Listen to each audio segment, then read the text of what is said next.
Yeah, thanks for that. I'm super excited to be here. Um, yeah, I was watching a bunch of talks today and I realized that everyone was doing their talks on their hobbies, and that seems way more fun than personal finance. But I think personal finance is something that's super important and one of those things that the earlier you learn it, probably the better. And so that's kind of why I decided to choose this topic instead of one of my hobbies like cooking or something like that. So to get started, a little bit about me. I do a lot of stuff right now, but my main thing is I'm a red team specialist.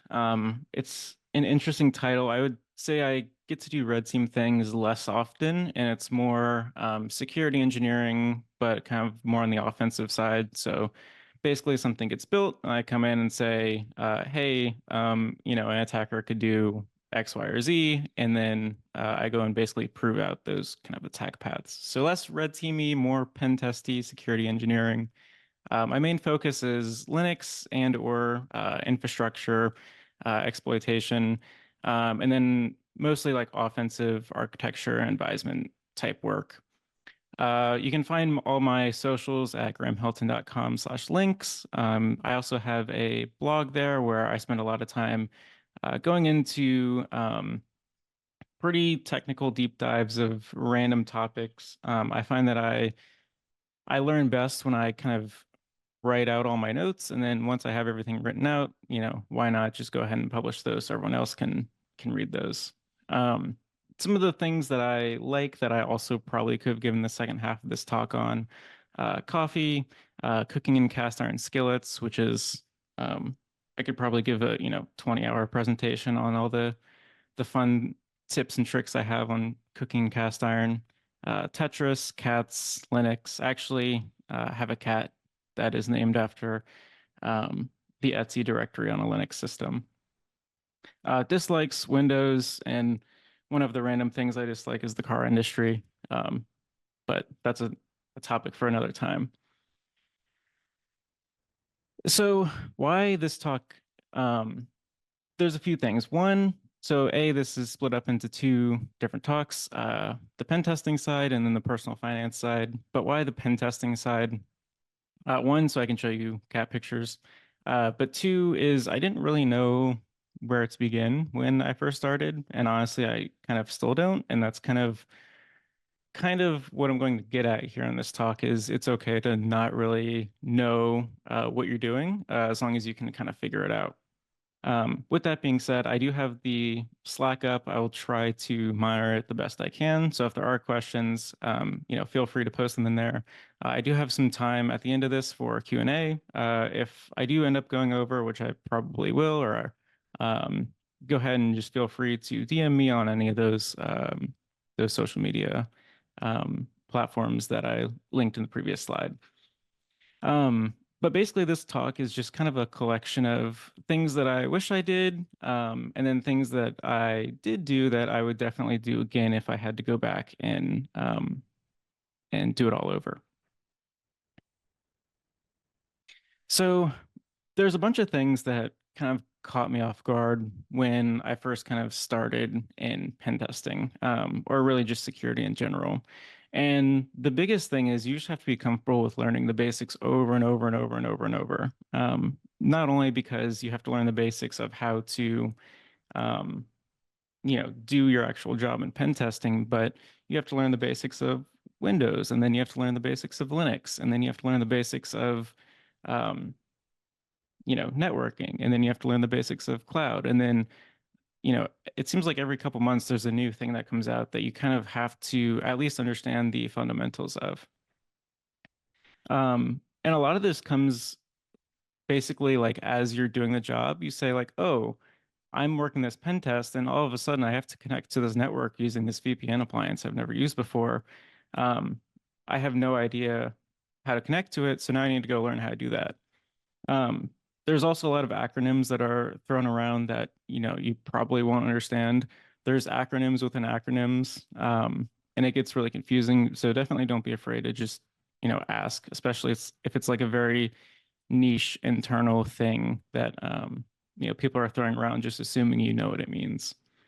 Um, But the big thing that really like caught me off guard when I first started doing like pen testing and security work is there's a lot of emphasis placed on being like, the best hacker, right? Getting root or getting to a, domain admin in a cool way or bypassing, AV or whatever the case may be. But that's not really like super useful to anyone. Sure, it might look nice on like a resume or it might sound cool in a blog post, but really what you're trying to do working in security is become that trusted advisor for your client so that they can come to you and say, hey, I'm really worried about, XYZ. Maybe there's a new um, exploit that came out for, whatever VPN gateway they're using, and they're really worried about that. They're not going to feel comfortable coming to you and asking you about it if you're just, there to get domain admin or, get root and make them look bad. So the typical consulting model was quite a shock to me when I first started doing pen testing. Basically, being a consultant means that you bring in money by billing hours, and that incentivizes you billing as many hours as possible per week, um, which is that's the typical consulting model. But doing it that way is a super easy way to lead to burnout. And honestly, like you need a lot of R&D time, which we'll touch on in a little bit, to actually get things done. So that brings me to the next point. You might have heard of the Dunning-Kruger effect. And if you haven't heard of this, basically what this means is when you first start out doing something, you're not very competent in it and you're not very confident in it, which makes sense because you just started. But what's interesting is as soon as you learn a tiny bit about it, you kind of climb the peak to, what people call Mount Stupid, right? So you aren't very competent, but you know a tiny bit, so you're super, super confident about what you're doing. So in the case of pen testing, maybe you first start studying for a certification, or you go through some training, and you're not super competent, but it's okay because you just started.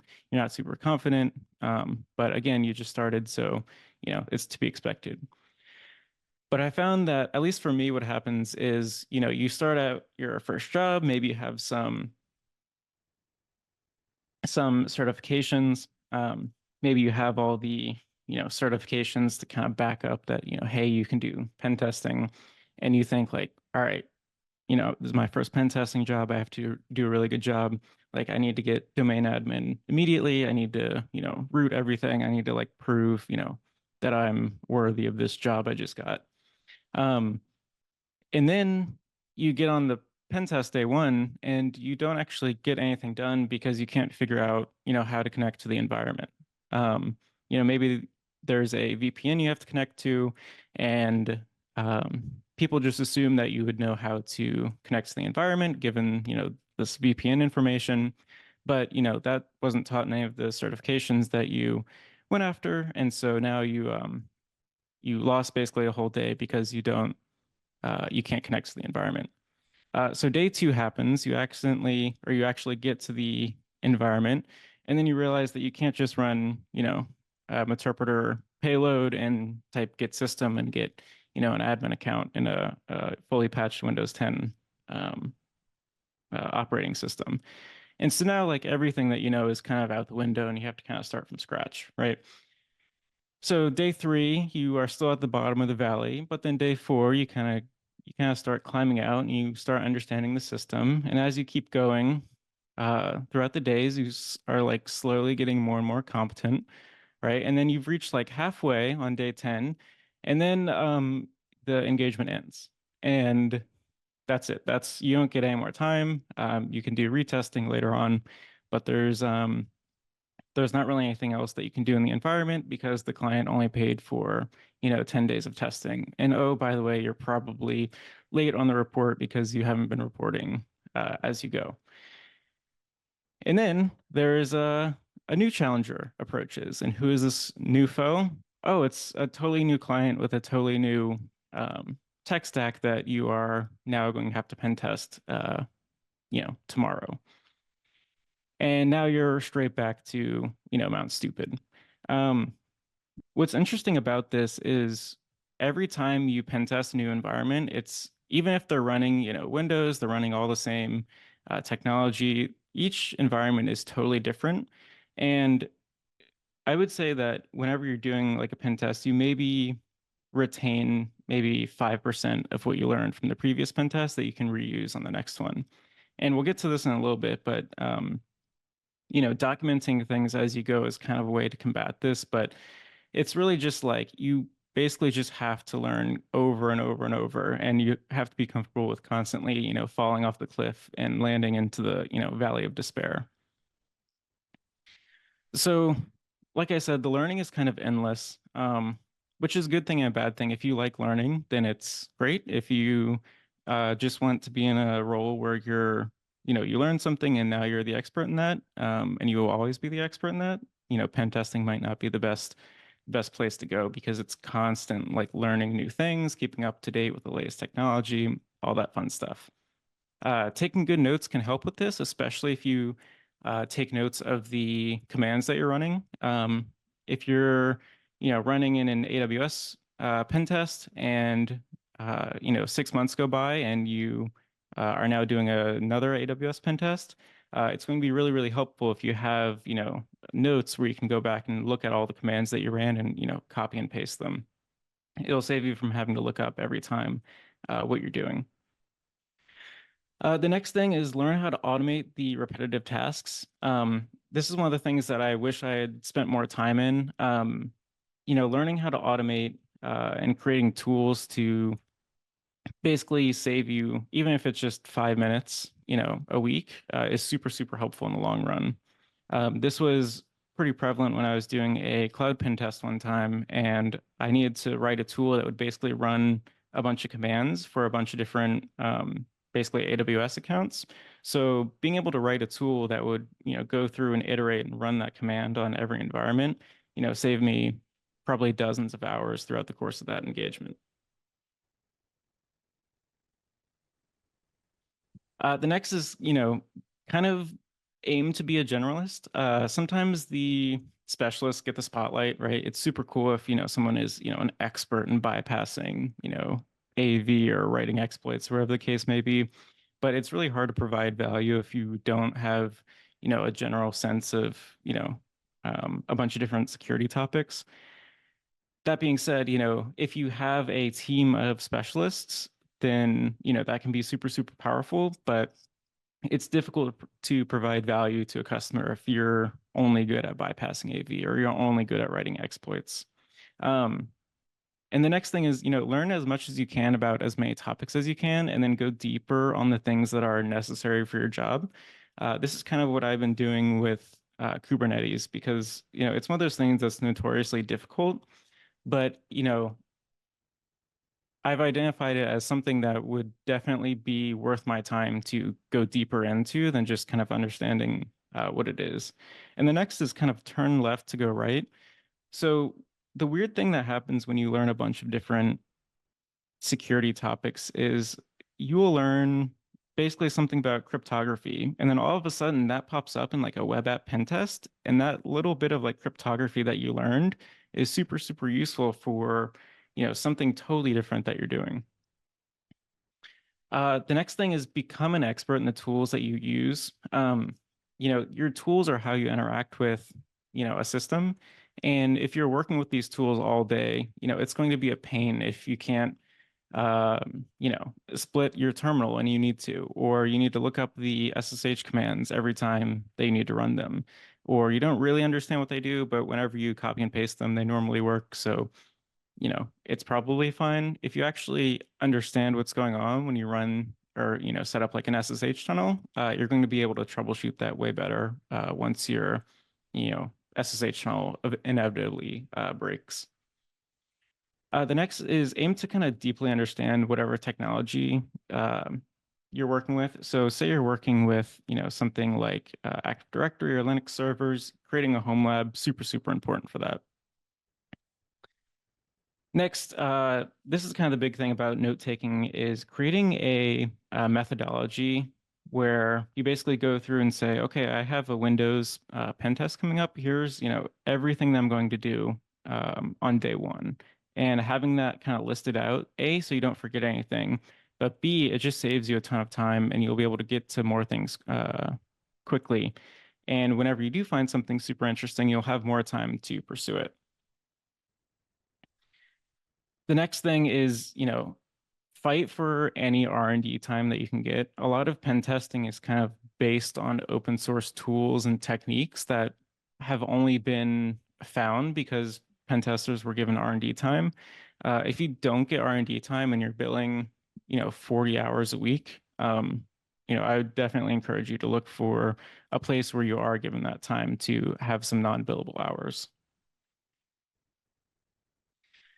The next thing that is, I think, pretty important is don't underestimate your value, right? If your pen testing firm is charging, $200-$300 an hour for the work that you're doing, that should be reflected in your salary, right? You don't want to be making, you know, $10 an hour when your company is charging $200 an hour.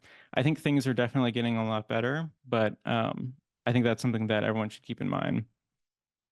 And the other thing is you can go from, basically a new hire who's kind of useless to being very, very, very competent at pen testing and being, very billable very quickly.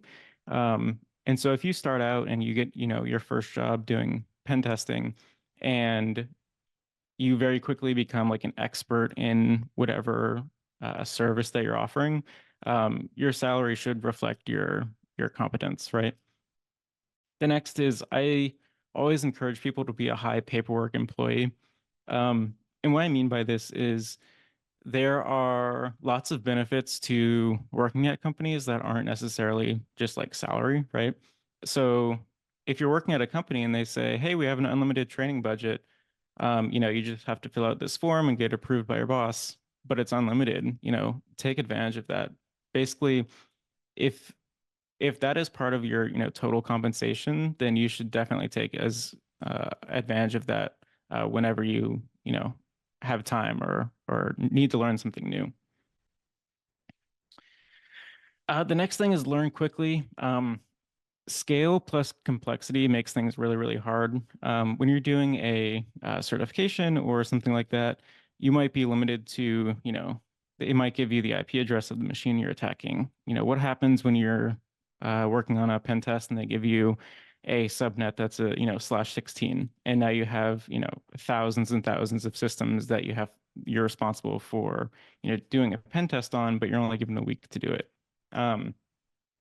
One thing that can make this much, much easier is talk to the engineers and the sysadmins who are, kind of at your client if you can. If you build that, trusted advisor relationship, you should be able to just reach out to them and say, hey, walk me through like, what this system is supposed to do. Are there any like, weird compliance things we had to keep in mind when building this system? And chances are they probably know where the problems are. And if you are kind of on their side, you can help them get those problems fixed and you can call those problems out in your pen test report. Another tip is ask for the documentation that they give to new employees.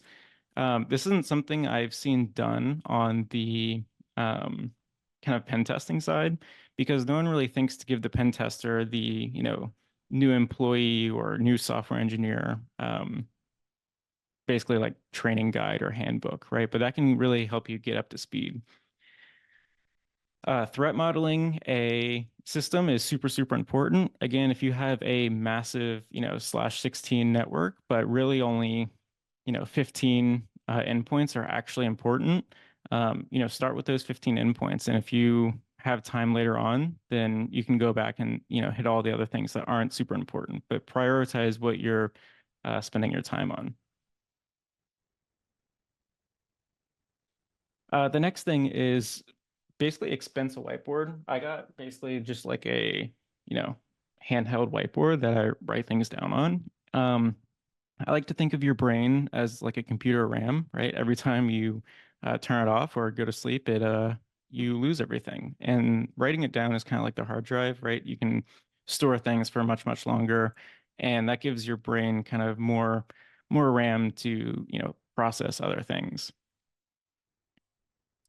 The next thing is, when you're getting into pen testing, the community is really like really supports the pen testing community. There wouldn't or the pen testing profession. There wouldn't be any, pen testing profession without, all these open source tools and techniques that are provided by the community. Um, and so one thing is kind of plant your flag, right? Being easy to find is great for your career, right? If you're visible on LinkedIn, you're visible on, all these different social media websites. If you have an active blog, if you're known as like a subject matter expert in something, that's super, super good for your career because when someone says, "Oh, we need someone who's an expert in like this very niche thing," if someone's read your blog on it, they might refer back to you and say, "Oh, like maybe we can reach out to this person." So it's super, super good job insurance. And like I said, pen testers are basically exclusively relying on, open source tools and techniques. So give back where you can, and it will probably, reward you in the long run. Building another good tip is build like an inner circle of people with different skill sets, right? So I don't do Windows stuff very often. But when I do Windows stuff, there are people that I, reach out to who are, totally independent of, whatever company I'm at, that can ask questions and, say, "Hey, what's the best tool for this? Is there, this tool broke with the latest update? Is there any like workaround?" Stuff like that. Super, super useful. Conferences. So conferences like this one are super important, and not only are they great for networking, but you can also just like meet a bunch of like-minded people who are, interested enough in security to go to kind of the most random, um, places. Like this picture was taken at a bar in Deadwood, South Dakota, where the population I think is like 900 people. There's a question: how do you deal with consistent note taking? I use Obsidian. If you go to my website, there's a blog. I basically wrote like it. It's basically a novel, to be honest, of how I take notes because I find it so important. Um, Using Obsidian, writing in Markdown is super, super important and useful. So getting back to the community, there's a bunch of people who are doing this really, really well. And, I have a bunch of them listed out here. You can go and find them. But basically, if you're trying to get into a pen testing role, go look and see what these people are doing. Not only just like the, certifications or whatever they have, but like see how they're interacting with the community, see what they're doing. Are they, blogging? Are they releasing videos? All that stuff is super, super good at getting your name out there. Conferences, obviously, PancakesCon is one of them. Wild West Hacking Fest is great. Your local B-sides, HackspaceCon, which I'll be at in a few weeks. Black Hat and DEF CON are kind of meh. Um, Also, if someone offers you cereal at a conference, you should run. I'm not going to explain why, but you should run. Some things not to do. Don't think you know everyone. Don't be scared of learning something new. Um, don't be afraid of asking for help. It doesn't have to be, publicly on social media, but just, DMing people on Discord, that type of thing. You'll get pretty far with just doing that. And then also don't think you're immune to burnout, especially if you're doing consulting where you're billing hours. It's super, super easy to get burnt out.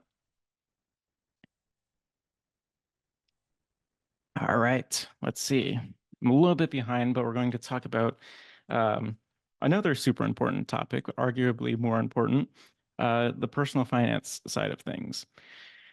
So, personal finance is an interesting topic because it's almost like a very well like gate kept I don't want to say industry, but the knowledge seems like super, super complicated, but almost like security. It's very complicated if you make it complicated, but can also be, super simple if you do it right. So what do I mean by, personal finance and what is this portion of the talk about? Um, First of all, like this is going to be very US centric because I am in the US, so most of what I know pertains to things happening over here in the US. Also, I'm probably totally unqualified to give advice on financial matters. But all the things I'm going to be talking about here are things that I've just kind of learned over the past couple years of trying to figure out all these things so that I didn't, look back and regret it, you know, in 10, 15 plus years. Let's see. So, um, the goal of this is kind of not to give you everything that you should do, but it's kind of to give you the vocabulary and context that you can kind of use to go and research it further yourself. Some terms I'm going to be using are gross and net. So gross is basically talking about your the income before taxes. Net is income after taxes. And the way I like to think about this is the net is, a net that catches the leftovers after taxes. So step one, similar to security, I think the first control in the, critical security controls is taking an inventory of your environment. Inventory your finances. How much is your paycheck? How much are your expenses? Depending on where you work, maybe you do 1099 work and you may make a bunch of money 1 month and then the next 3 months you don't make any money. So trying to figure out like basically how much you make is easier said than done for some people. But it's, you really need to have a good idea of what you have coming in before you know like where to put it. So some extremely general guidelines that I've seen thrown out there are your fixed costs, so your rent, your mortgage, your bills, anything that you are required to pay. As a general guideline, should be around 50 to 60% of your gross pay, right? So that's before taxes. Savings should be about 10% of your gross pay. Obviously, the higher the better. And then investments should also be around 10%. You'll notice that this doesn't add up to 100. And it's also important to note that like you should also have spending money. You should, if you want to go buy, if you have a hobby of, mechanical keyboards or something like that, you should, give yourself some money to play with. It's there's no point in working all these hours if you can't, also spend some money on things you like. So a good tip is have your payroll basically automatically send the money from your paycheck to your savings account, right? So basically, what I used to do was whenever I would get a paycheck, it would all go into a checking account. And then I would be like, oh, I have some leftover money. Let me put that in my savings. A better way to do that is to automatically have it sent to your savings so that you don't even see it and it's automatic and you don't even have to think about, how much you're saving every month. All right. So what do I mean by investing? Investing is basically putting resources, whether that's time or money, into something to kind of gain profits down the line. Profits don't have to be money, which we'll talk about shortly. But I wanted to very quickly talk about kind of how do you start investing? Because I think once you start, it's easy to continue, but it's difficult to actually get started because it's kind of, there's a lot of like technical terms and jargon. So the first thing is plan, figure out how much you can invest. Think in terms of months, right? So don't say I want to invest, $3,000 a year. Basically divide that by 12. So you can say, oh, I want to invest, whatever that comes out to, say $200 a month for the next, X amount of years. It gives you more of an obtainable target, and it seems, much more or much less like nebulous to say I want to invest, this much per paycheck. I get 2 paychecks per month. Therefore, I can invest this much per month. So the next thing you need to do is you need to open up a account with an investment firm like Vanguard, Fidelity, Schwab. There's a bunch of different ones. We'll talk about 401ks, but if you are using a 401k for this, typically that is set up for you by your employer. And then basically, if you are setting up your own investment account with something like Vanguard, you connect your bank account to your investment account, and then you're able to transfer money in. The next thing that you need to do is think of your accounts in terms of basically folders, right? So there's all these different types of investment accounts. And I think this is where a lot of people get a little bit overwhelmed. Basically, an investment account is kind of a folder that you stick your money into, right? And depending on what folder that you put your money into, there's different tax implications on that money. And then there's different rules for when you're allowed to take that money out. There's a bunch of different ones, but the two kind of main ones are there's tax advantaged accounts, and then there's just taxable accounts. Um, Tax advantaged accounts are basically there are if you invest in these, different accounts or whatever, there are uh, tax advantages to doing so. So you might pay less taxes, but then there's also the caveat that there's restrictions on when you can withdraw it. So let's talk about 401k. So the 401k is probably like the standard kind of tax investment account that everyone has heard of. It's an employee-sponsored account, and I have a whole nother slide on this, so I'll put this one aside for a minute. The next is traditional IRA. This means contributions are pre-tax, and then the gains on that those investments are taxed. So in a traditional IRA, when you are investing the money, you invest pre-tax money, and then it grows for say 10, 15, 20, however many years, and then once you take that out, the money is then taxed. The Roth IRA is basically the opposite. So taxes get taken out of your paycheck, you contribute to the Roth IRA post-tax, and then once you withdraw that money, 10, 15, 20 years down the line, you're not taxed on those gains. The next one is the HSA. This is another employee-sponsored one. You have to have a high deductible healthcare plan.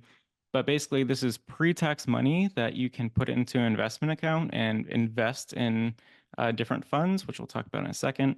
And then you can use those investments for medical expenses, right? So if you go to the doctor, you can pay that doctor's bill using this pre-tax money. The other kind of bucket is the taxable accounts. So the taxable account would be like a brokerage where basically it's a bank account that you're allowed to invest with, but there's no special, tax advantages for doing this. And again, there are many, many, many, many different types of accounts. These are kind of just the top four that came to mind when I was putting this together. So the next step, once you have these accounts, is you need to pick what to invest in. And basically what this means is, say you have your bank account, you connect it to your brokerage account if you're doing a taxable account, and then you transfer, say, $1,000 into your investment account or your brokerage account, and then you say, okay, I would like to invest in this, whether that's an index fund or whatever. Honestly, I think that index funds are probably the best way to go. And basically, what an index fund is it mirrors the performance of some index. The common one is the S&P 500. So the index fund is basically when you invest in it, you're investing in a very, very small percentage of the top 500 companies in the US. This is kind of the opposite of investing, buying stock in a company, right? Because if you're buying stock in a company, if that company's stock price goes down, you'll lose money. If you're investing in an index fund, you're buying stock in basically the top 500, companies, if you're depending on which index fund you're using. So it's much less risky. That's a huge oversimplification, but that's, the gist of it. The thing to think about when looking at index funds is the expense ratio. Your expense ratio should be as close to zero as possible. Depending on where you invest, they might charge you, a high expense ratio, and they might say, oh, we get better returns. Over the long run, it's very, very hard to beat out an index fund. And when I say low expense ratio, I don't mean like 1 or 2%. I mean like 0.05%. I think the index fund for the Vanguard Total Stock Market Index is like 0.04%. Anything higher than that, there's a calculator down here. You can just Google expense ratio calculator, but you can see over the long run like how much you'll be paying in these expense fees if you go with a higher expense ratio place. So this is the big slide, right? So a 401k is something that most companies offer. I haven't ever worked at a company that doesn't offer one unless you work for a government, in which case you'll have a TSP or a thrift savings plan. Basically the same thing as a 401k. And basically a 401k, you're allowed to contribute $23,000 a year in 2024. This changes from time to time. So depending on what year it is, this might go up. But it's kind of a standard benefit that when you sign on to a company, they might say, hey, we offer a 4% 401k match or a 6% 401k match. In this example that I'm using here, they offer a 6% match, but they only match 50% of your contributions. So what exactly does this mean? Basically, this means that when you are getting your paycheck, you say, I want to deduct 6% of my paycheck, and I want that to go towards my 401k. And then if the employee or the match is 50%, then your employer will also contribute money towards that.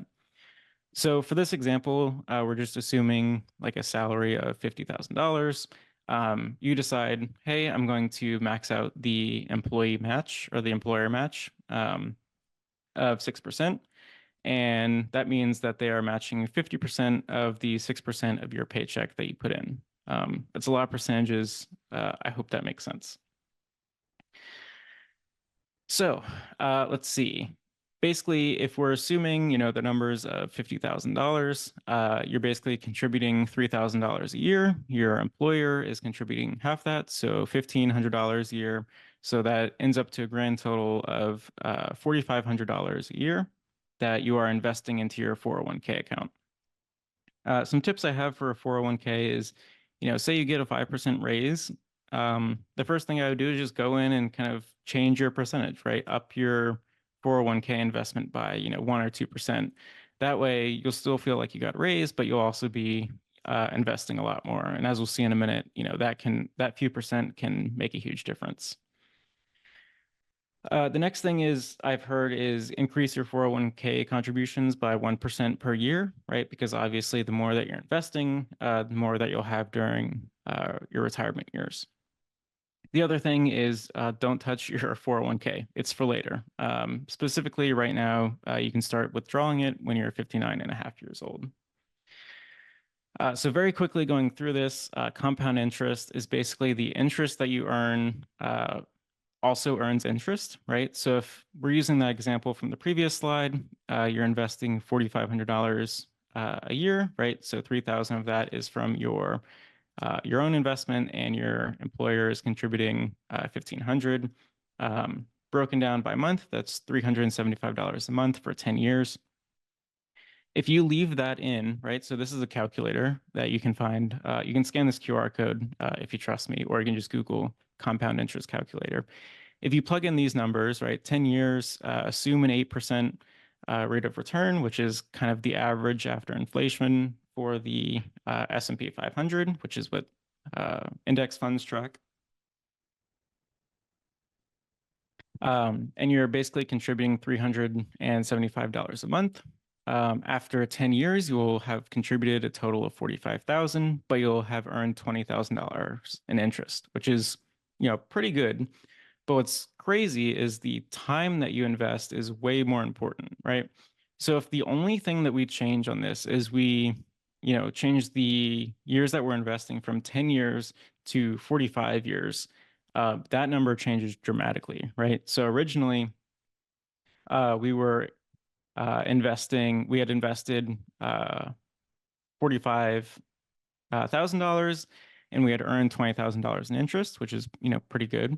Now we've invested $202,000, a little bit over that, which is still, a significant sum of money, but we've earned over $1.5 million in interest just by,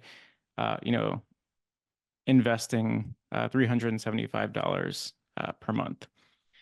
So that is super, super crazy powerful. And so the longer you can invest, the more you'll return. So the next question is, how much do you need to retire? The very, very general rule of thumb, and it's honestly probably too general, is the amount that you need is your annual expenses once you retire times 25. So for example, if you plan to spend, $50,000 a year when you're retired, that includes groceries, mortgage, all that fun stuff. You multiply that by 25, and that brings your retirement number to 1.2 million. This is super, super hard to predict. So obviously, the more that you can invest now, the safer or less risky it will be in the future. For more info on this, definitely look into the Trinity study and the 4% safe withdrawal rate. There's a lot of good information there, but I don't have nearly enough time to go into detail on that. The next thing that I don't see often talked about is investing in yourself, right? So everyone talks about investing as, oh, I put this much money into my, 401k or, whatever the case may be. But people often don't talk about, investing in your education, your health, things that make you happy. If you invest in learning a skill that increases your salary by, say 5%, that's probably the best investment you could ever make, right? So say you learn a skill, and then you take that to your boss and you say, hey, I learned this, I want this much of a raise, and they give it to you and you just invest that, 5-10% raise, whatever you get. That is, crazy, crazy important. And in the long run, that's like a way better investment than investing an extra, $25 a month. The other thing is just like invest in things that you enjoy, right? So I love cooking. And so I have a lot of like cookware that I enjoy using. I have a cast iron skillet that I love. I have, some chef's knives that every time I use them, it's super fun. Um, I could have gotten a, $5 knife from wherever, and that totally would have gotten the job done. But I think of it as investing in kind of tools that I enjoy using so that, I can enjoy cooking even more. Show us your cast iron pan. One day I'll have to go get it. It's dirty right now. I made some stuff earlier.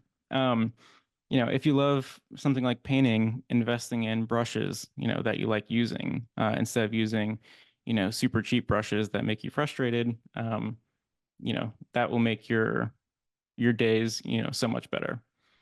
If you hate vacuuming, then, invest in a robot vacuum. Investing doesn't have to be in, the S&P 500. It can also be in yourself.